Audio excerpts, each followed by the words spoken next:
Public exam வச்சுன்னு எப்படி பயம் இல்லாமல் கேம் விளாண்டுக்கிறான் பாரு. பா அப்பா வேலைக்கு போயிட்டு வரேன்ப்பா. ஆ டேய், இந்த மேட்சாவது ஜெயிங்கடா, இல்லைனா உனக்கு முன்னாடி அசிங்கமாயிடும்டா. ஷோ சே, இந்த ஃபோனால் தான் நம்ம இன்னைக்கு தோற்றுறோம். ஃபுல்லாக ஹேங் ஆகினே இருக்குது. சற்று நேரம் கழித்து வேறு என்ன பண்ணுறது, இந்த ஃபோனில் தான் கேம் விளையாடி ஆகணும்.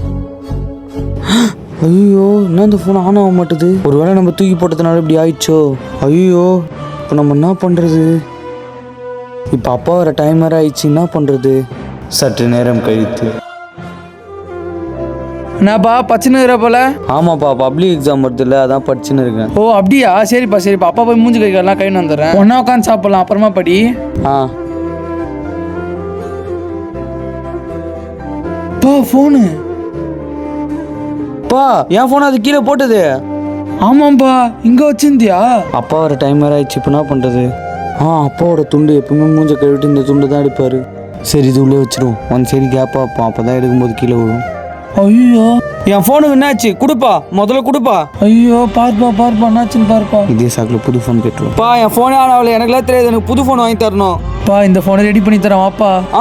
எனக்குலாம் தெரியாது. என் ஃபோனை உடச்சி இதே ஃபோனை ரெடி பண்ணி தருவியா? எனக்குலாம் புது ஃபோன் தான் வேணும். நானா ஒரு 30,000 ரூபாய் கடனா தாங்க, நான் திருப்பி கொடுத்துட்றேன். டேய், முதல்ல கொடுத்த கடன் திருப்பி கொடுக்கறதே உனக்கு வைக்கல. இன்னொரு வாட்டி கடன் கொடுத்துட்டு தாப்பா நீ கேட்ட ஃபோனு. என்ன, உனக்கு தான் யாரும் கடன் தரலையா? அப்புறம் இது எப்படி வாங்கிட்டு வந்த? இது எங்க திருன்னு வந்தியா? உங்கள் அம்மா கடைசியாக போட்டுருந்தானாக்க அவன் ஞாபகத்தமாக வச்சுருந்தேன். அதை வச்சு தான் ஃபோன் வாங்கி தந்தேன். வாங்கி தரலாம், என்ன விட்டுருவியா? உன் சென்டிமெண்ட்டை கேட்கறதுலாம் எனக்கு டைம் இல்லை. அவங்க அப்பா நினச்சிருந்தா அவனுக்கு ஃபோன் வாங்கி தராமலே இருந்திருக்கலாம். ஆனால் அவர் வாங்கி தரதுக்கான முக்கிய காரணம் அவன் மேலே வச்சுருந்த அன்பு.